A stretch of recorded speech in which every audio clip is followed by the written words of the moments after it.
Good morning, good evening, or good afternoon, and thank you for joining us once again, the Wondrous Gaming. I'm KaijuK, and with me here is Subliminal. Nobody's here. And Rebel Vanity. Hello. Now, I know I promised you guys Hearthstone decks this week, and I'm apologetic, but a lot of things have happened this week that have basically brought all the people that are going to do the Hearthstone decks down. Redfield, unfortunately, had an incident at home where his back got hurt due to stacking wood. Ouch. And Necro Nick is currently sick as a dog. Excuses.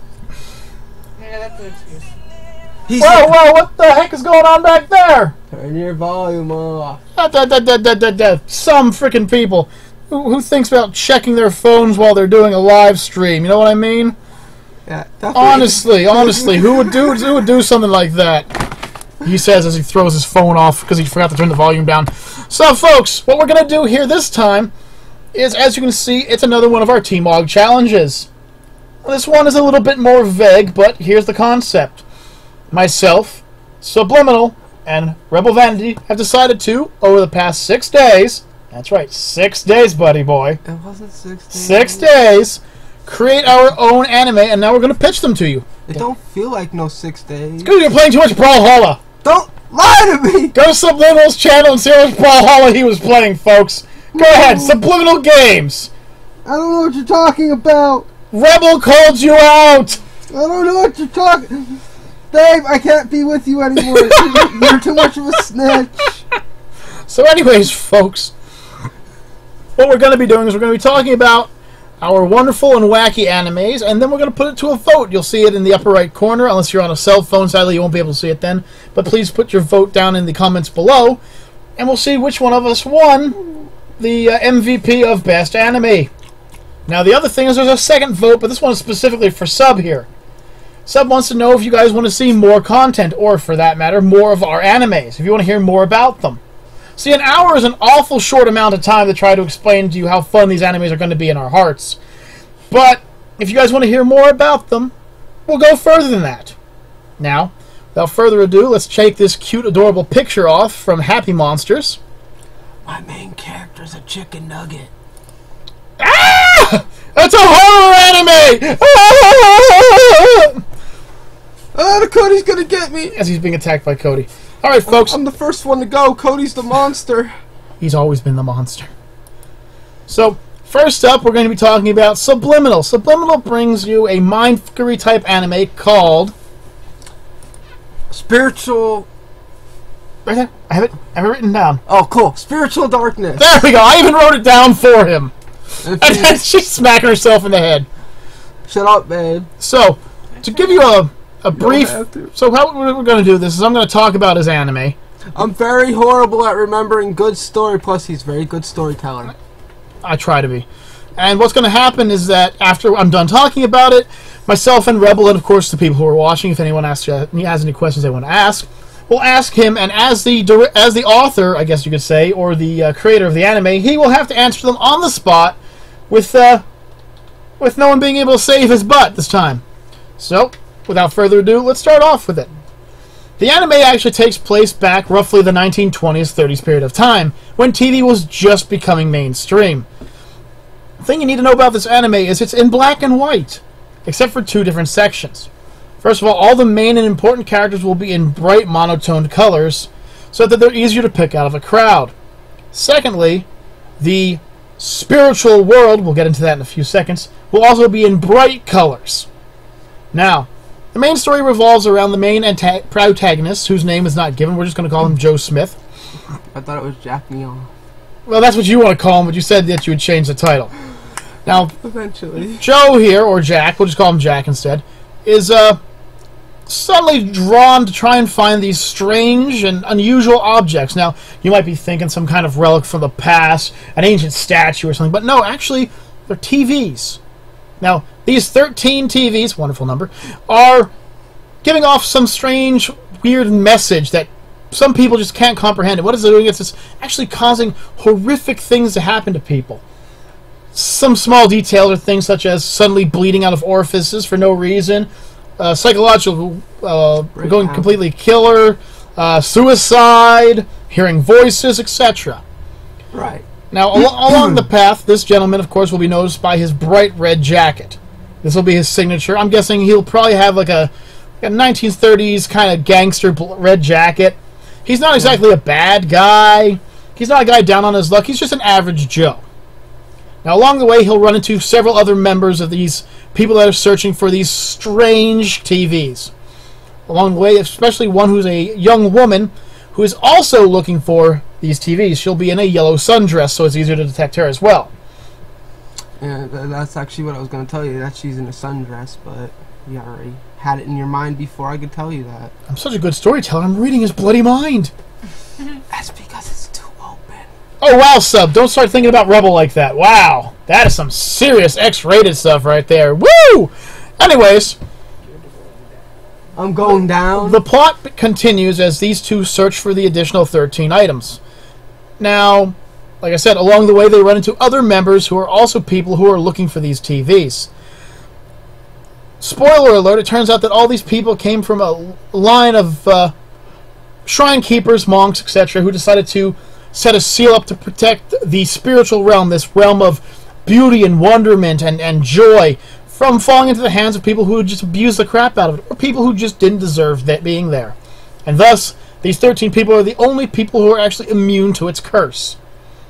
Speaking of the curse is only active if you actually watch the TV. Now, before they're all collected, there's going to be, each one's going to have a certain channel where it's stuck on, and it's on replay basically, and that's what's causing the effect of the curse. Is that all of the story? No, I'm still going. Okay, I just wanted to add that part in before I forgot. Now, just to give you guys, that's the basics of the story. How the story will begin is we'll begin with a bunch of medical professionals kicking down a large door to find the main character currently sitting pretty much catatonic in the middle of this circle of TVs. It'll show them trying to communicate with him, but in the background there'll be some really, really strange but calm, like early music playing in the background, something that would make it seem like it's not as bad as what it is. Right. As they're carting the gentleman off, you'll get a view from the other side of the television. And on the other side of one of the televisions will actually be the main protagonist watching his body get taken away as he is trapped in the spiritual realm. He'll then turn to meet up with the actual creator of this realm, who will then explain to him that this realm is everything you'll ever want, this is everything you'll ever desire, but when you fall asleep, you'll have to watch your family or even your own body. Now, if you want to, you can leave. The choice is yours. And after this, he reaches out his hand to the main character, and before the main character can touch it, everything starts to go in reverse. Rewinds back through the entire series really fast. You can't even see what it is, actually. It's just going to be a blur. But it goes back to the very first day where he finds the very first TV. Spoiler alert, he finds it by accident. He finds it at a yard sale. Yep, of all the places to find a cursed magical relic, yard sale. And doesn't even ask any questions about it, just sees that it's cheap, and you know, because it's the old days, TVs weren't exactly cheap, even though they were black and white, and it was plugged in, so he didn't have any reason to suspect anything, and the TVs only what's the word I'm looking for? Activate? Or Its ability would only activate if it was plugged in. If it was plugged in, but at the same time, if it's unplugged, normally it would still stay on. It's just because it wasn't someone that wasn't part of the bloodline, right? Yes, the bloodline. The bloodline, it actually turned itself off, so it didn't seem like there was anything quite wrong with it. But for some reason, it was calling to him, and that's... Alright, let me put it this way. If you ever go to a store and you have money and you got a set list, and then you buy something extra only because it feels like it was like, buy me. Like, it really wanted you to buy me and everything. It's basically what happened to him. The TV basically called out to him. He wanted it for some reason. Didn't know why, but ended up collecting it anyways. This is why you don't do drugs before you go shopping, folks. Now, anyway, the first episode will be a pretty simple one. You'll get a little bit of backstory from the person who's trying to sell it to him, saying that basically he felt very paranoid whenever the TV was on. He couldn't get it to change any channels. The manufacturer of the specific TV doesn't even exist. And every member of his family felt such paranoia that they basically all left him. So he was just trying to get rid of it. The second episode is where he meets the female protagonist, who also has similar issues. and they find the second TV. Along the line, they will meet other members of the group, some of which who live, some would actually fight against them, some of which would willingly give them the objects. The reason behind this is not everyone has the same goal in mind. When it finally reaches the point where he collects them all, suddenly, they know exactly how to set them all up properly to open up the spiritual realm. And therefore, the main protagonists, both of them, male and female, are brought into the spiritual world. A world of such beauty and awestruck gorgeousness, with everything you could imagine and everything you would want in it. And if it wasn't there, you could have it happen. But you can't take away anything that was actually already in the you came to. Correct. So if there was, say, blue grass and pink clouds, you got bluegrass and pink clouds. That's it. Sorry. Now, eventually what will happen, I'm not going to try and get any spoilers here, but eventually what happens is the female decides she no longer wants to be part of this. And she decides to walk up to the creator and leave. Which, by the way, you don't actually get to meet. He's more like in the shadows. You're basically talking to him, and that's it. Like, you don't actually get to meet him. He basically keeps himself well hidden so that you don't know who or what he is. Now, what happens after that is, of course, she goes and tries to find out where he is, because she wants to save him. Once she finds him, she can't find any way to snap him out of it. It's like such a trance, she can't do everything. Slapping, everything, nothing has any effect. She calls medical professionals. Now, this is where the anime actually takes a very, very twisted turn. Because you gotta understand that back in those days, mental health was not viewed in the same facet that it is nowadays. Brought to a mental health institute thinking that it was just some form of insanity, he now goes through the next group of episodes, and some of these you'll see in flashbacks from the episodes from prior, where he will have such wonderful things done as shock therapy, pressure release, leeches, everything you can imagine in the most bloody and gory way possible. Remember though, only the main character and his blood and stuff will be in color. Everything else will be a nice, dark, dull, black and white. And I figured that the most terrifying thing about it would be the music playing in the background. Pretty much. That's what's going to add to the horror effect. You see, a lot of people like to think that there should be a suspenseful music playing in the background. But how I picture this is, no. I picture this as like 1920s bopper music, Pretty much. Swing dance music, as all these horrific things are happening to this guy. Especially since, whatchamacallit, didn't they like use like Beethoven's music for that kind of stuff when they were operating or something? Yeah, but this would be completely different. Now, what it's going to lead off to is the eventuality that everyone will pretty much have already predicted. The main character finally decides he doesn't want to be in the spiritual realm anymore. He decides to leave. And that's where, sorry, but if you want to know more, you're going to have to ask us later. We're going to cut you right there with a cliffhanger because we don't want to spoil the actually pretty twisted ending that will also lead into the second season. However, in order to know more about that, as Subliminal mentioned earlier, well, I mentioned for him, all you guys got to do is ask if you want to know more. Now that we've done the basic story, it's time for the Q&A round. Seeing as currently there's only one person watching, and I know who that is because I'm staring at him in the camera right now, we're just going to have to go through a few of our questions. So we're going to start with the one who's been picked on all day, sitting in the background there, Miss Rebel Vanity. Miss Rebel Vanity, welcome to the show. Hello. Now, Miss Rebel Vanity, I'm glad you're here. I'm sure you've heard about his anime, and I'm sure you have some questions about the spiritual darkness that we're just dying to hear. Okay. What was your, I guess, main muse when you came up with this? My main muse that made me come up with this is a story that I started to write. Unfortunately, I got to a point where I couldn't exactly figure out what I wanted to continue it with. Eventually, what's going to happen, by the way, is in the second season... No, don't ruin... No ruining! No ruining, buddy! I know you want to say it, but no ruining! But yeah, basically it was based off of a story that I wrote, which will eventually be part of it. That's all you need to know. Miss Vanity, is there any other questions you want to ask? Alright then. That's it. Oh, don't worry, Sub. I got plenty to call you out on. Seeing as my first anime I watched at age 4, I have a big, long lifespan of it. In fact, 31 years to be exact. 31 years of watching the best and crappiest animes you can imagine.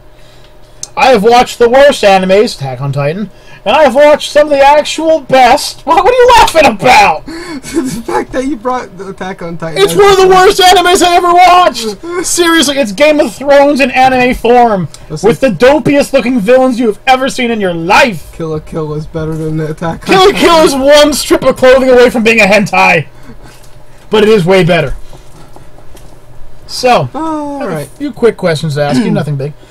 First thing, the other members of the group, the not mentioned protagonists, the other members who are looking for the TVs, do you have any idea what they'll be, or will they actually be major characters, or are they just going to be minor one-off characters? I guess you could say they're kind of partial main, but not really main. So basically, yeah, they will be eventually cut off, but a decent amount of them will be cut off, like the ones that end up giving them the TV, saying, I don't want any part of this. And then, of course, the ones that will be one-offed are probably the ones that are going to be fighting to get the TVs off of him and her. Mainly because they don't want what's going to happen. They know all about what the TVs are all about, so they're going to try and stop it. So basically, a lot more people know what's going on than the main characters, and they're either trying to stop it or don't want to be part of it. Right, because the ones that are going to fight it, that know about it, grew up in the bloodline, getting told stories about these TVs. Ah, okay. Okay, that's pretty cool. And then you got the parts where there's the ones that are helping to find the items. Because they lost family members, let's be honest. There's going to be more than just them two in that spiritual realm. It's going to be the people that were lost to the TVs beforehand. And those are the ones that are going to be helping because they want to save the people that ended up there. Cool. Of course, they don't mention that they want to save them. They just help with their own benefits. Now, an important thing I want to ask you, and this is because I'm a huge person when it comes to things like setting. Where exactly would you say would be the best way to view what this place would be? I mean, are we talking like more like New York City? Are we talking more like Tokyo? Are we talking more like a rural outcast city? Or are we talking like there's going to be multiple areas? You know? There's going to be multiple areas because not everyone's going to be living in the same area. Remember, these TVs are spread out. Right. So there's going it's not going to be like across the country or anything like that because let's face it, there wasn't really that good of technology or anything to get far away lands quickly. So it's mainly going to be around like, let's say, a whole area. Like I was thinking of maybe basing it somewhere near Russia.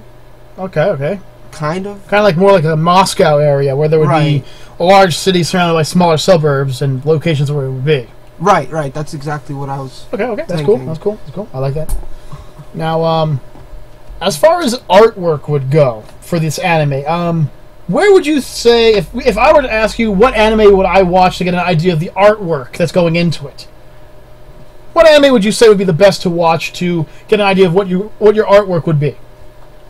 I'd really, honestly, like a mixture between who's the vampire? The main vampire that they've been doing a lot lately. The Ultimate. Are you talking about Alucard? Yes. So you're talking about... Yeah, okay. Hellsing. I'd want a mixture between Hellsing and the... what's the... Calm, man. We got time. It's the I'm pretty sure you watch it. It's the anime where the main character is an imaginary thing that ended up becoming real because everyone started getting all... The boy with the bat and the roller skates. Oh, shiz. I know what you're talking about, and put it down in the comments below, folks. We know you know what it is. So basically, a mixture between Hellsing and the anime where the character that was for the baseball bat. Okay. With the baseball bat that's bent and the roller skates. Right. The Justice Boy or whatever he's called himself. Yeah. Yeah. Okay. Cool. Okay. Now, this next one's going to be kind of a difficult question because it's going to be like a 3-parter. So just go with me on this one. Okay. Okay. So, if you were to decide on, well, you know how we have the US R rating. You know, that stupid bull rating that keeps us from watching cool movies on channels because you don't have a high enough rating. If you were to pick a genre and a rating and, a suggested audience, what would it be? I mean, what would be the genre of this anime? Teenagers and up.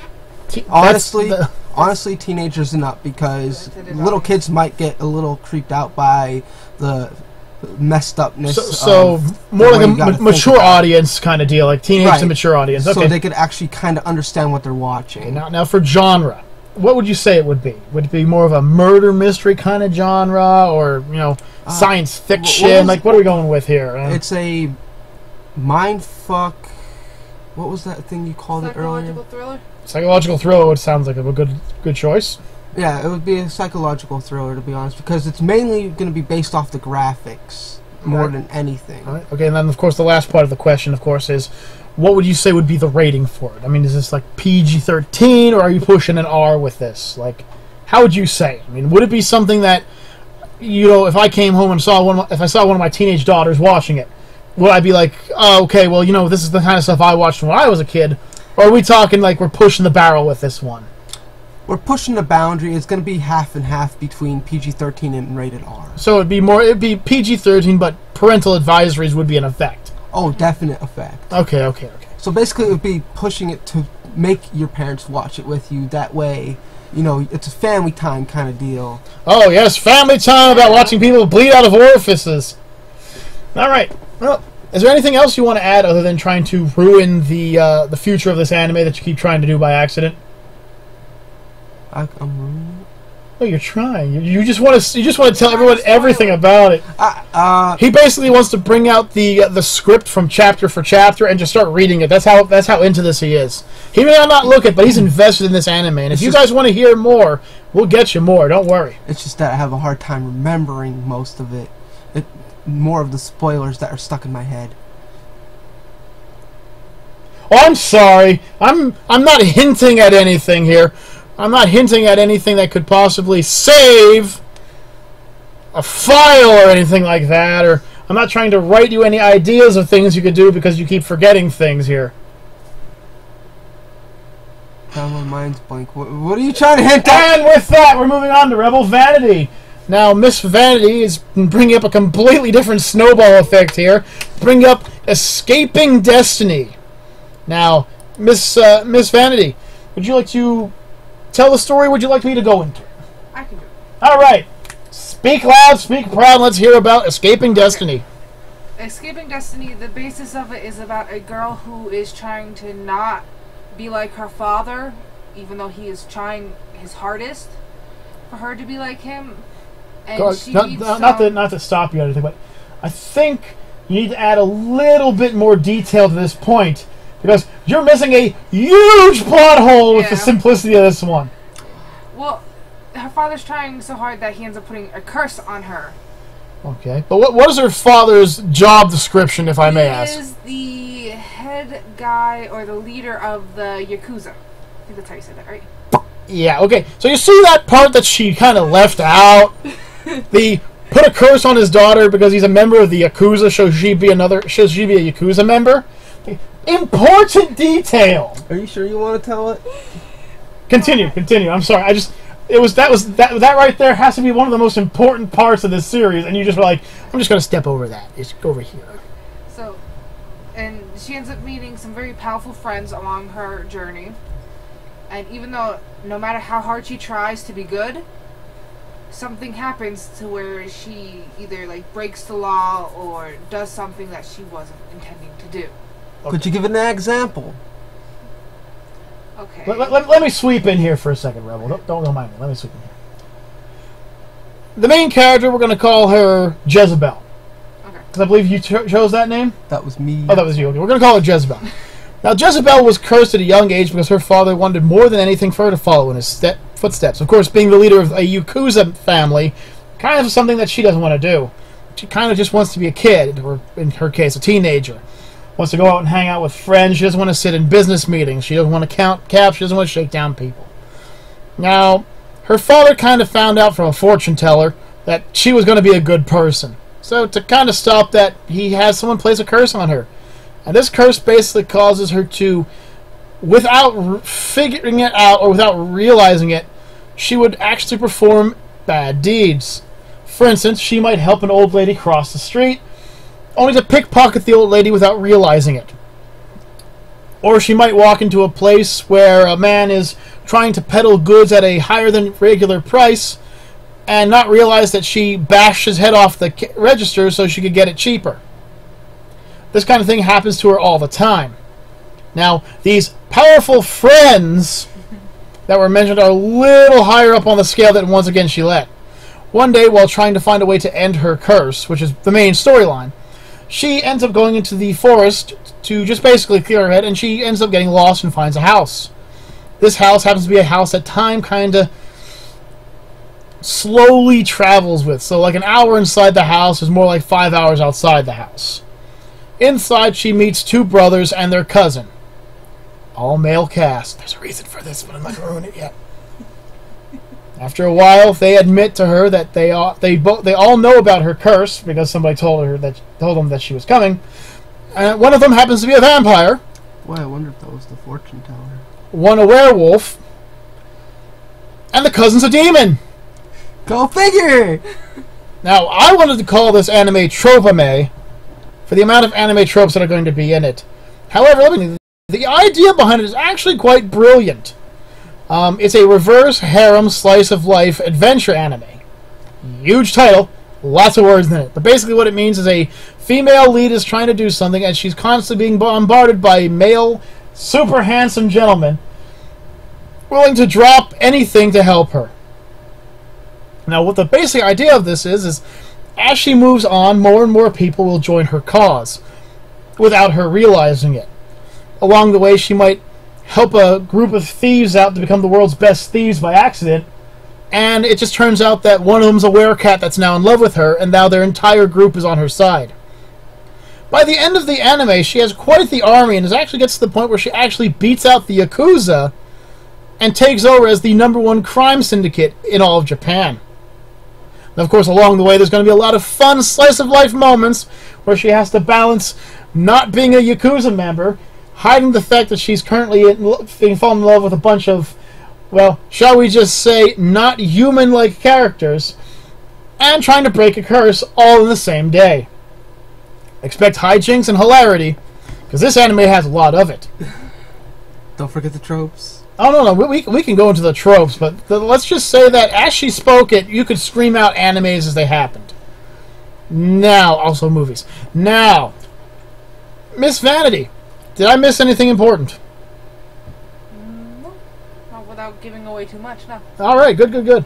So, unfortunately, Miss Vanity, you know what time it is. Yep. It's the time for the KS, because unfortunately there's no viewers at the moment. Q&A! To ask a few questions now, Mr. Liminal. Welcome to the show. Hi. Now, Mr. Liminal, we've heard that you are a anime producer as well. I am. And I'm sure you've heard about this wonderful Escaping Destiny anime that Mrs. Vanity is creating. I almost puked but loved it at the same time. No, of course. Now, of course. Now, is there any questions you would have for Miss Vanity? Well, first, I'd like to ask her the same exact question she asked me. What was your muse? Well, I wanted to create an anime that not only I would like to watch, but a lot of people would like to watch. And I kind of got a lot of the ideas from my favorite animes. Like? Such as Vampire Night, Fruit Baskets, Over on Host Club. By the way, amazing anime. And animes like that. Okay. Okay. What type of setting is it going to be in? Well, is it going to be early years, mid years, late years? I think it would be fun if it was like set in like the 90s. Oh, the 90s. 90s, nice choice. Some NSYNC and Backstreet Boys possibly in the background. All right, okay, cool. Okay. Is there going to be any, like, what type, if any, is there going to be music in it? Yes. It's going to be a lot of this kind of stereotypical upbeat at moments kind of music, and then there's also going to be those moments where it's going to, like... So emotional music. Yes. The emotional music. Scenes will be based on emotion. That's actually very nice. I like that. Good touch. Nice touch. Any more questions, Mr. Liminal? Because once again, I've got a sheet. And after the video, I have to sheet.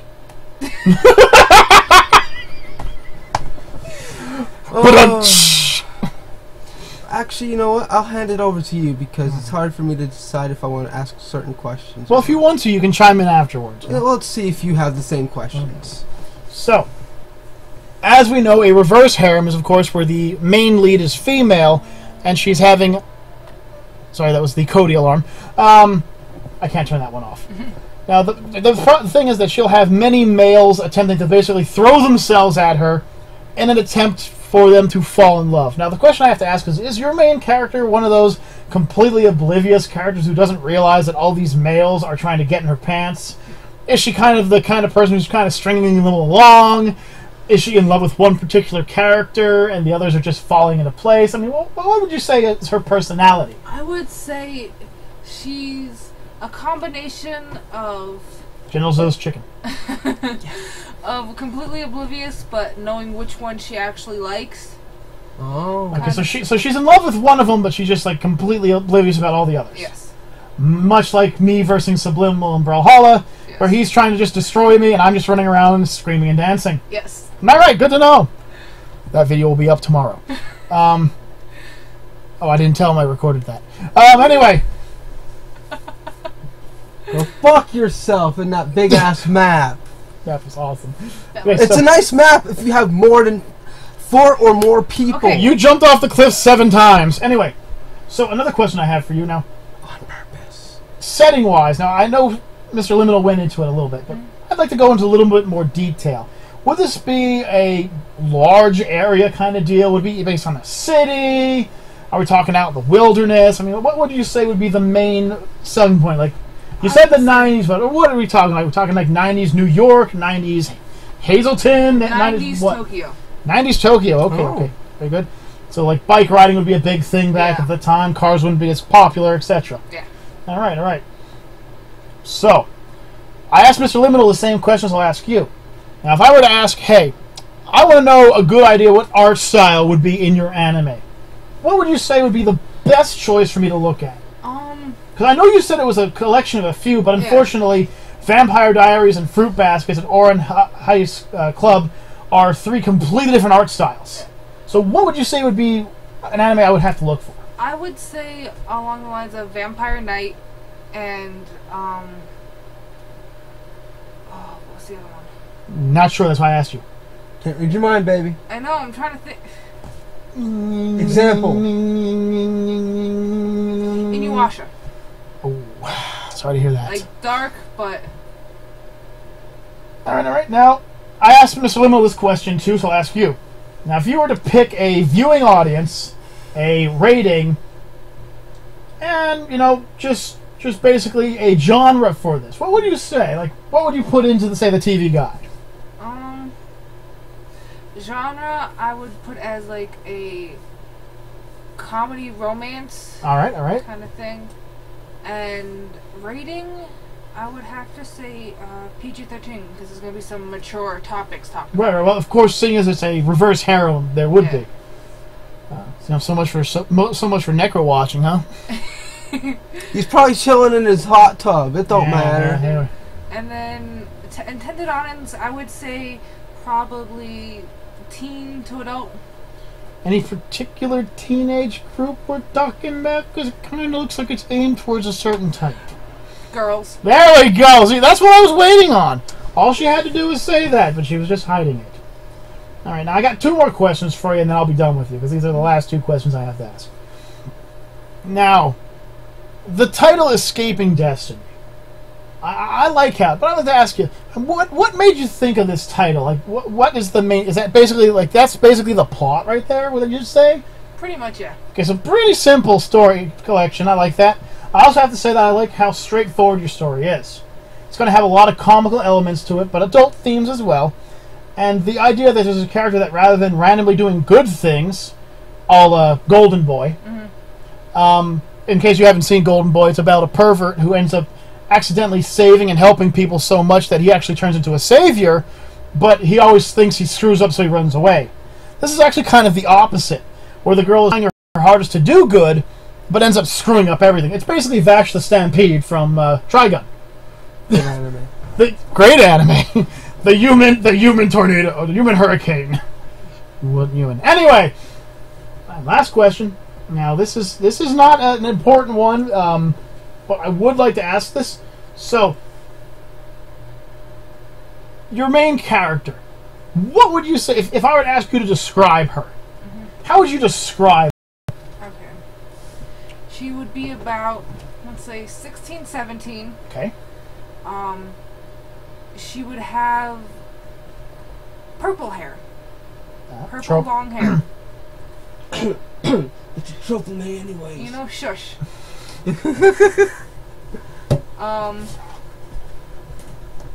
She's gonna have a, like, I'll say a healthy body. Not too skinny, not too big, like, healthy. Oh, that's empty. Were you really trying to drink an empty? Yes, I was about to try and drink, but please continue. Ignore that. Ignore I that. saw it happening, that's why I didn't say anything. Ignore that. My actual drink's under my seat. And For for the boys, because I know boys are gonna want to watch this too, not only girls. She's gonna have big boobs. Oh, fan service. Fan service! When I meant describe, I didn't mean the physicalness. Oh. But I mean, it's good to have a physical description for your characters. I like that. What I meant by description would be more of like, what would her personality be? Okay. She seems happy and go lucky, but underneath she's struggling. So, classic teenager. Yes. Okay. People would definitely get into that. Like at school, when she goes, it seems like everyone, as far as everyone knows, like her classmates and everything is fine at home. But when she gets home, it's nothing but constant arguments with her father. Of course, of course. Now, would you say her father would be a confronted type of person, or is he like, would he be like very happy-go-lucky, trying to tell his daughter that it's just great to be what he is? Like, are you going to go with the trope that the father's just this very strict and stern individual? Yes. All right, I was kind of hoping she would turn away from it, but Mrs. Vanity, I have to say that you and Mr. Liminal's animes are two that I would actually enjoy watching. For different reasons. I would want to watch Mr. Liminal's because I think I would be hooked on the idea of what happens next. Whereas yours, I think I would be waiting for the next gag to hit the fan. Thank you both for coming here. Alright, folks, and you have the two contenders, so we're going to end the episode here. Where are we going to leave off? What? Wait, no. What do you mean, no? You're on Your the contender turn. list too. What do you mean, my turn? I don't have an anime. Yes, you do. Don't fucking lie. Alright, fine. Alright, folks. They caught me. It's my turn to throw my anime up there. You seem so unhappy about it. Are you kidding me? I'm still making it episode by episode in my head. I have this whole thing set up. Subliminal asked me the other day about how much of the anime I did have set up, and I told him basically, I'm about episode 12 in. And he's like, what? I go, yeah, I basically got it in my head how I'm going to do the anime. Right, well, my anime is called The Emerald Voice. It's going to be kind of a futuristic, semi-apocalyptic anime that's going to revolve around three kingdoms trying to survive in this new existence. Now, the basic premises is that all of the gods actually exist. The Norse pantheon, the Egyptian pantheon, Hindu, etc. They all actually exist. But what they are is they're actually very advanced alien races who came from different planets to try and prove to this other alien race known as the Titanborn. No relation to the ones from friggin' Attack on Titan, thankfully. That they could work together to create a working planet. Now, unfortunately, things don't turn out that way when suddenly all of their plans end up turning into wars amongst other groups to try and prove whose was the best deity. Now, this happens roughly before AD, so it's happening around 200-300 BC at the beginning. Now, what happens is, excuse me, they receive word that the Titanborn have sent one of their ambassadors to the planet. Oh, yeah, hand that over here real quick. Now, I'll show this in a second. The Titanborn, get your nose out of there. The Titanborn are, of course, the alien race that created all the other alien races. So the gods, if you will, decide, oh crap, They probably sent this Titanborn to destroy us because we screwed up. So rather than try and single each other out, they decide to play a trick on the Titanborns. They're going to create a trick where what they're going to do is they're going to make it as if it seemed like there was one unnamed god controlling the entire planet. And then they're going to run off. Now, during this time, a woman named Pandora, yes, you heard it right, is creating a device to help mankind out. She realized, now remember this is all still the very first episode, that the problem was that each of the groups of aliens had a different way of running things. And of course, mankind was a bunch of idiots back then, and, well, let's face facts, we still are. And would rather decide on ways to kill each other than help. So she decided to create a machine that would allow her to show humanity exactly what humanity was. Unfortunately, when the gods left, she had to go with them, so she left her machine on an automatic timer. Fast forward to the year 2035. This is after World War III had hit and already ended. What are you two doing? I'm patting your head. I see that. Now, during this time, you meet Lena. Now, Lena is a poor child. Lena's parents abandoned her as a child, and because she was born deaf. And, of course, she was exceptionally sick, so she was ended up being paralyzed. Now, at this time, she's in a hospital, basically being told that she has roughly 3 weeks to live. This is a horrible thing to think of, but then there's a nice bright green light outside. And what crashes ends up being roughly a 78-foot tall green alien that looks kind of humanish, but with more blank features. You ever seen the Martian Queen from Doc Dodgers? Mm-hmm. Yeah. Imagine a glowing green version of her. Okay? Yeah, I know. Anyways, and what happens is the Titanborn is actually a child. She was sent to help the gods out because the Titans realized they were doing a great job. Of course, the gods didn't realize that until they've headed to the hills. Now, the Titanborn sees Lena, because even though she's crashed in the middle of the city, she looks right into Lena's eyes. And then she speaks. The problem with the Titanborn is her voice was so powerful, she ends up vaporizing most of the city. Yeah. But she's able to save Lena and ends up taking Lena into her care, even giving Lena the gift. The gift is the ability to hear Titans speak. Thank you. We'll be showing that one in a second. I actually have a good idea for that. Okay. Allow her to hear her speak so she can help her without this being destroyed. This is the first time Lena's ever heard anything, so Lena explains to her that she's sick and that she's going to die, and of course the Titan doesn't want this to happen, so she ends up blessing Lena so she can't be killed either. Kind of. And ends up going and walking around the city with her for the first time and everything, and eventually Lena starts to read and hear about all the horrors that have been happening in the world. War, rape, murder. She's an innocent child, basically, just turned 12. Not having any parents or anything, she doesn't know what to do, so she starts to cry, which of course causes the Titan to ask her what's wrong. And this is where Lena says, I don't like all this evil, I don't like all this darkness, I wish it would all just be washed away in a flood. So you better watch how you're holding that. I know. So the Titanborn hears this, and of course, being as she is a child in thought process as well, decides to take it quite literally. And uses her power to melt the polar ice caps instantaneously. This creates a massive tsunami going from the North Pole and the South Pole right to the center. Now, she tries her best to create a protective area to protect the water from hitting him, but unfortunately Lena gets tossed into the water. During this time, a barrier is created roughly where Africa, Europe, Russia, and Asia are all combined. This small semicircle of land is protected. In the process, however, Lena is hurt badly, and the Titan can only figure out one way to save her. Ends up sealing herself and Lena in a crystal and flying them out to the middle of the ocean so she can try and save her life. Are you staring at it? Fine, you know what we're going to do? We're going to show everybody that off. We're going to ruin the surprise because you won't keep your nose out of there so we can put it somewhere you can't reach it. So, folks, I would like to introduce you to what he's looking at right now. It is a thank you cake created by Rebel Vanity herself, with edible 8 bits on it. It's a thank you cake, so I appreciate it. Thank you for making this beautiful cake. I will be eating it tonight. The only reason I didn't eat it is I actually wanted to show it off on camera. Now you can put it up there so Cody doesn't keep trying to get to it. Because unfortunately, chocolate is bad for puppies. Bad for puppies! So anyways, fast forward 200 years. This circle of land, if you will, has separated itself into 3 countries.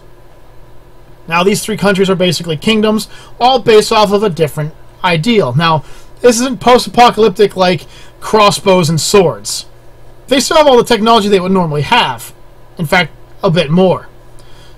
And the basic premise is that the ruling factions, prince or princesses, are being sent to meet each other in the middle location, or what's known as the Titan's Teardrop.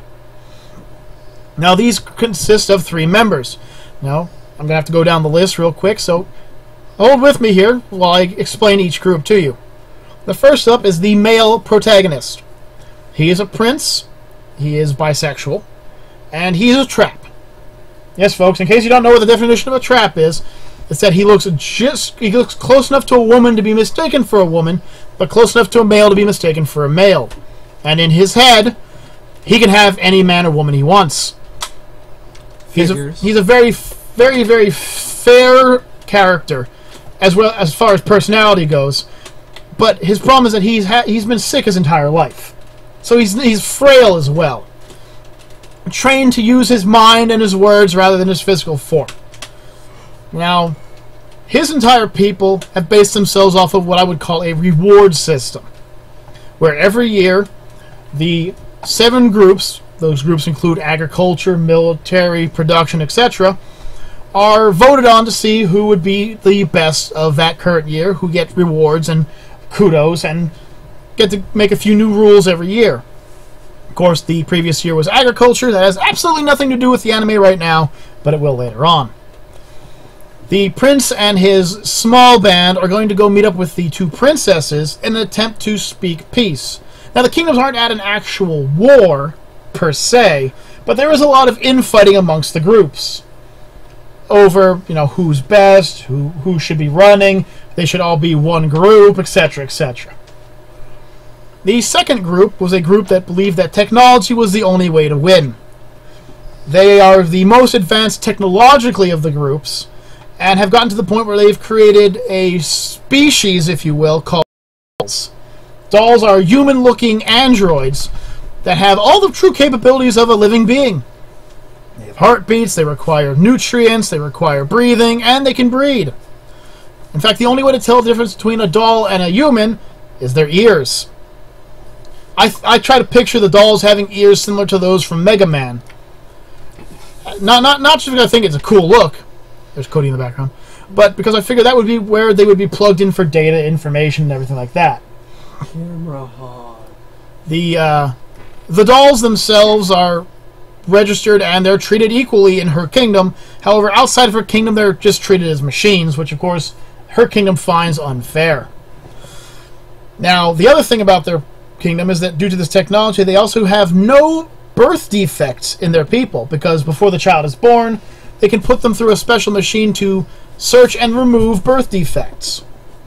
So all their children are born without any kind of, missing fingers or damage to their brain, no deaf children, etc. Now, the princess herself was one of the unfortunate that was misprognosed. And they ended up damaging the portion of her brain that responds to emotion. It's not that she doesn't have emotion. She does. She has emotion just like you or me or Rebel would have, or even Sub. The problem is that she doesn't show it, If I told her a funny joke, I know that's funny, me telling a funny joke. But if I told her a funny joke, she might look at me and go, that was a good joke. Now, in all reality, she's laughing her arse off inside, but that was a funny joke is what you'd get out of her. Like so. Now, she's a brilliant technician who thinks that machinery is the way of the future and that, mankind really is just being replaced. So she's bringing a small army of her dolls with her, so in case she can't talk them out of it, her goal is that she's going to take both the prince and princess of the other kingdoms alive and ransom them off, thus being able to secure her kingdom. Now, she is the straight member of the group. However, she does have a bit of a, shall we say, fetish towards technology. For instance, if she finds something that's really high-tech, she might get a little, kind of feel to her. Yay for fetishes! Yay for fetishes! Last but not least is the third group. Now, this third group is a group that believes in perfection only. To the breaking point where if you don't do your best, you basically get to decide on either trying again or being thrown out into the desert. Her people are very strong people. During the ensuing war that happened after the Titan incident, a female leader took control and with her all-female army helped protect them. So in their group, women are considered to be the powerhouses. It's not to say that they treat men any differently. It's just that menfolk aren't allowed to do any combat. No dangerous jobs. The menfolk are doing things like babysitting, teaching, baking, etc., where the women are doing things like construction, police, and of course the military. There's only one exception to this, but we'll get to it. Now, the princess herself is a very powerful warrior. Physically strong, fit, perfect body kind of feel to her. Just a muscular Amazonian, if you can imagine it. Tan skin kind of person. Which helps because her mother was of Russian descent and her father of Persian. So she gets a little bit of both. Now, she is a lush. Not just with alcohol, but with the ladies. Her favorite thing to do is to go to a bar, get completely trashed, and wake up with as many naked women around her as possible. This is complicated because her best friend, who happens to be the only male allowed in the army due to him winning a combat against her mother in honorable combat, is what she refers to as a sexual toy. He is her best friend, and she treats him very well, but basically, he's there to help take out her sexual frustration when she can't find women who can do it for her. In fact, in the very first scene you'll meet her in, she's waking up from one of her oh-so-wonderful drunk orgies, surrounded by about 8 naked, beautiful women who are all begging her to come back. She's bringing a small contingency of her soldiers for the main idea that she's going to take them one way or another. She's either going to kill the prince or princess, or she's going to show so much might that they're going to give up. So, as you can see, they're not the nicest people. In fact, I dare say, they're assholes. Each one of them has an agenda. Each one of them has a purpose. Each one of them wants to do just one thing. Better their kingdom. And this will come back to bite them all in the arse later. Now, episodes 2, 3, 4, 5, and 6, 7 all have to do with 2 episodes of introducing these characters. You get to meet them, meet some of their friends, and just get to know the characters all together before the meeting at the Titan's Teardrop. This, of course, is the location where the infamous Titan incident happened. Now, the 8th episode is when all 3 of them meet, and it goes about as well as expected. The prince attempts to woo the 2 princesses, which the one princess just laughs at him, and the other one, who actually finds him extremely attractive, can't show emotions off properly. Seduction doesn't exactly work. The cool-headed fetishist, if we'll call her that, attempts to tell them logically why her group is, of course, the best, obviously, because they can offer them things like helpful labor, and that their people won't have to worry about birth defects anymore. This, of course, triggers the third one to just call her soldiers in. Of course, the female with the female protagonist that's owning the dolls calls in hers, and the prince goes, peace out, and he runs for his life. Because unlike the other 2, he's not willing to get any of his people hurt if he doesn't have to. This leads them all to go chasing after him. The battle goes off, both sides separate, and eventually they all leave. Wow. Thrilling anime, right? Wait! There's a twist! What the twist? What the twist? Fast forward to the following episode where we find the Mechanist. I'm just going to call her the Mechanist from now on. Returning to her kingdom to find that a nice portion of it's missing. In fact, the center of their main city is completely gone. From the east to the west, there's a giant chunk of land just disintegrated. Nothing. No destruction. The buildings looked like they were sheared off. There was no destruction. It's as if someone went through with a hot knife and just slowly cut through butter. Nice description. Yep. There's like even pipes are still working, electricity's still sparking, that kind of stuff. Her kingdom's been destroyed, and her parents mercilessly murdered. This is the first time in her life she's ever shown emotion. She actually begins to cry. Now, I mean, I'm not talking break down, throw her hands up there and cry, but tears actually begin to fall from her eyes. And she's met by one of her best friends, who happens to be one of the dolls. She explains to her that 3 women, glowing green, sang a song and as they walked through the city. And that's what melted everything. They were just singing. A voice so powerful that it just literally cleaved everything in the path. They're gone now, but unfortunately in the process they wrecked her parents' castle and killed the parents as well. Now there's going to be a cutscene here that's going to go back to Pandora and the timer on her box. And her box now opens. Pandora's box now creates, and here you go, ready for the plot, a special device that is implanted in 3 people. Can anyone guess who the 3 people are? Definitely not the main characters. If you mention the prince and 2 princesses, you're right. See, the devices were to seek out the 3 most important people in the world, and at that time, they currently are. Why? Because they're currently the most powerful, popular, wanted to be people that there are. This device allows them to create what's known as the aspect, which allows them to show aspects to people. What an aspect would be an extremely strong form of an emotion. So powerful that it could literally overwrite somebody.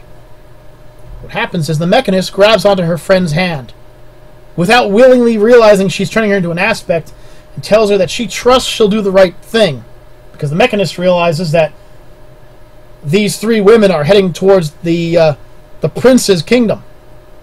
She realizes that while they may not have left on the best, she could at least warn their kingdom to try and see if they could muster an army to protect themselves. She runs off, with her last words being, "I trust you completely to make this kingdom perfect like it once was and to protect my people." And with that, she goes and hops into one of the vehicles and tears off, hoping she's fast enough. Unfortunately, this has kind of a negative side effect. It creates an aspect. Her best friend, in fact, becomes an aspect of trust. Doesn't sound like a bad thing, right? I mean, somebody who's full of trust sounds like a great thing. Especially if it's a person who's willing to do everything you just trusted them to do, including telling them to make the world perfect. Now, the problem was that in the doll's eyes, a perfect world would be a world where the humans no longer need to work or worry about anything, including death. So at this point, she begins rounding up the surviving humans. You forgot to mention why she thinks that. Oh, did I?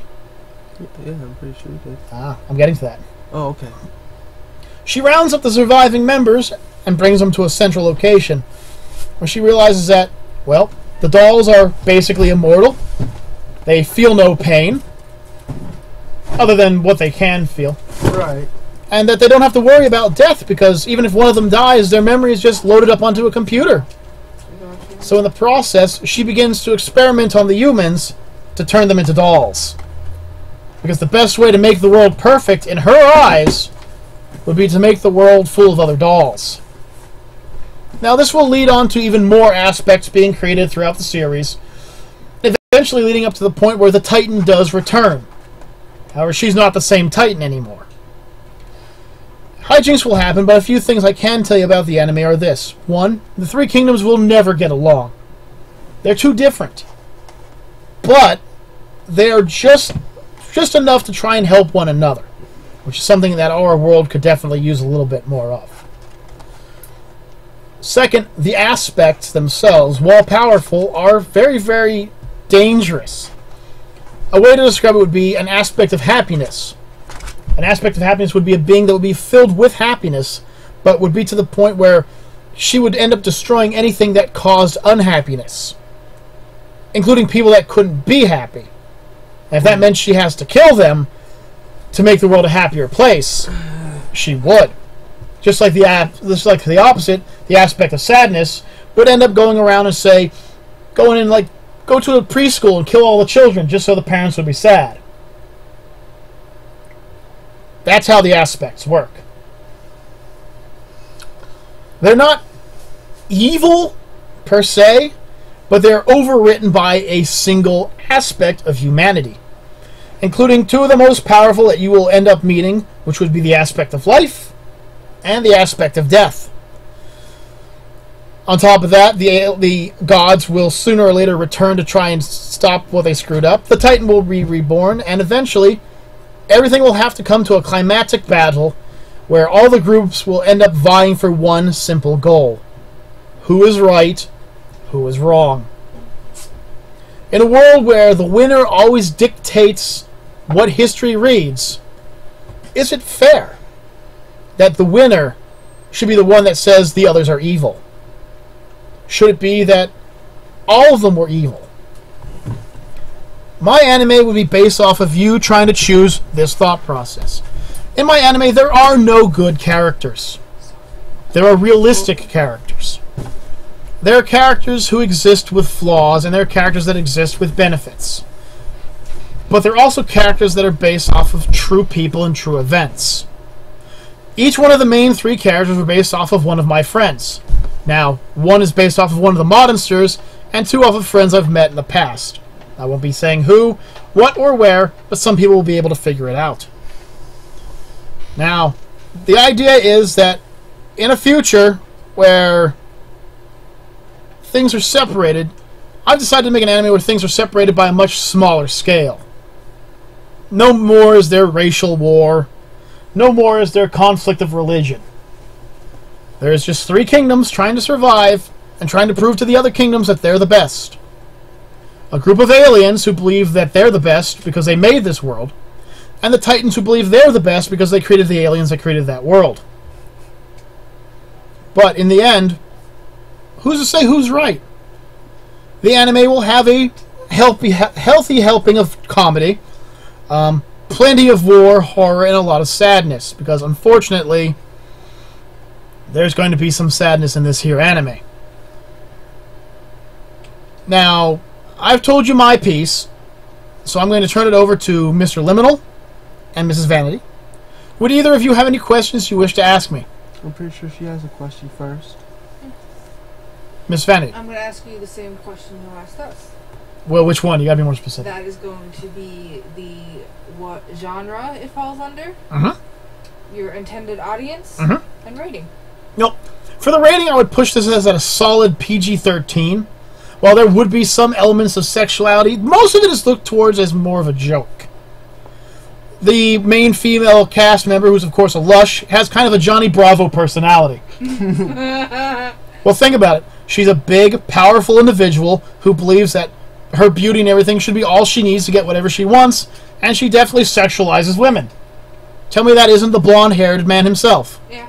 You know, I'm not saying that she's Looney Tunes style where she's going to drop her tongue at the first hit, but I am saying that if she's talking to her best friend and a cute woman walks by, she may do one of these.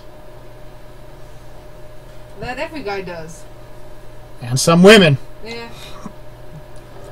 As for the genre itself, I would have to say definitely action. An action comedy. Now, I know I made it seem pretty serious, but deep down inside, there's going to be a lot of comical moments going on. These three characters, like I said, they're not serious characters per se. They're realistic characters. That's something I always hated about animes. Characters were forced into a specific group. Here's the nerdy, intelligent guy. Here's the buff asshole. Here's the pretty ditz. But in this anime, they're based off of people's personalities more. And I just feel that that would be why it could be put that way. The intended audience would definitely be aimed towards, well, I would have to say more intelligent people, but I would definitely aim for teenage to adult, mainly towards adult. Any more questions, my friends? What's your muse? My muse? Oh. Alright, well, in case you guys didn't see this coming, my muse happens to be several of my favorite animes. Who didn't see that coming? Anybody? Raise your hand if you didn't see that coming. Just kidding. Okay, obviously, the world surrounded by water came from One Piece. Right. If you didn't see that one coming, come on, people. As for the futuristic terms and ideas, animes such as Armitage, Evangelion, and even video games like Mech Commander and Deus Ex came into play. The true figurehead to it, though, came from some of my own personal beliefs. I am a person that believes that racism is just stupid, that everyone's belief is their own and they shouldn't try to force it or call others stupid, and that we should all work together and be a better people. But I also know that deep down inside that there's always going to be racists, there's always going to be religious fanatics, and there's always going to be groups of people that just can't work together for no matter what. So that's what this anime is basically based around. It's going to have the comical, happy-go-lucky nature of One Piece, but it's also going to have the same violent fight scenes that you could picture from it. What's your anime? If you're looking to what anime to see my style, well, that's actually kind of a more difficult question because I based it more off of a video game's visuals. Okay, what's the video game visual? No, but let me go on with saying this though. If I were going to pick an anime, however, for the artwork and design, I would want none other than the same people who designed the anime for Big O. I like the fact that if you watch Big O, you realize that Big O is a kind of a post-apocalyptic anime, but where people still have the same comforts they would anyway. And there's still groups of people that can't get along, still religious fanatics and racial tolerance, and I also always loved the anime art style, especially how they never overly sexualized people. The main character, no matter how powerful he was basically just a guy in a suit. You very rarely, if ever, saw him in anything but a suit. As for his main sidekick, Dorothy, once again, never saw her in anything more than a dress. There was no sexual tension in there. There was no woman who was somehow able to dodge a sniper rifle with size G breasts. High School of the Dead. Yeah, I know. Have you seen that scene? Yeah. You know, she leans backwards and somehow her breasts jiggle at just a point to have the bullet pass between them. Yeah. Yeah, nothing like that, alright? Okay, so what's the video game you're basing it off of, the style? The video game I was basing it off of, if I could get a style, it's not the newest DMC, but Devil May Cry 4. The art style of Devil May Cry 4, okay, along with I like the music from it too. You know, it did have music, but its music was, hey, there's a fight scene. It wasn't like dun dun dun dun dun. It was like, raise your hand, and suddenly you are just rocking to the beat. I can't tell you how many times I've just fought one enemy and then just run around just to hear the music playing in the background. All right. So those are kind of the feels of it. And once again, both animes have the same thing. I was gonna ask you about the music too, but you kind of took that. Well, hell, remember, folks, you know me and music. Music is going to play the biggest pivotal role in my anime. I'm talking about everything from orchestral music to just straight up rock'em sock'em, beat the drum down kind of music. Okay. What's your... Oh yeah, that's right, you have 3 different areas. Okay. So what's the 3 different areas that they're going to be based in? Alright. Well, technically it's 4, but we'll go with it. First of all, we'll talk about... There's 4? Well, we'll talk about Titan's Teardrop first. Okay. Titan's Teardrop, where a lot of the anime actually takes place, a lot of the battles and fight scenes and everything will be happening there, is the center of this continent, if you will. It's basically bleached white from power. The thing to note about this place, however, is there's a lot of floating things. The power of the Titan actually created a difference in gravity, so it's not uncommon to see old, burnt-out cars floating around overhead. Okay. The second portion would be the Prince's Land. Now, the Prince's Land is kind of stationed where England and Africa kind of combine. He is from a mixed birth, of course. He is of a black mother and a white father. So, of course, he has more of a how should I put it? I don't want to say tannish skin, but caramel. Yeah, he definitely has the bronze. You know what? Actually, have you ever seen Yu-Gi-Oh? Yeah. You know Marek, the white-haired guy. Yeah. His skin tone. Yeah. That would be similar to the prince's. Okay. And of course, their kingdom is more or less separated into 7 areas. That would be more like a Tokyo kind of feel to it, with farmlands being in some sections, industrial sections, military sections, etc. Okay. As for the Mechanist, her entire kingdom would be more or less located kind of where China and India would be at this time.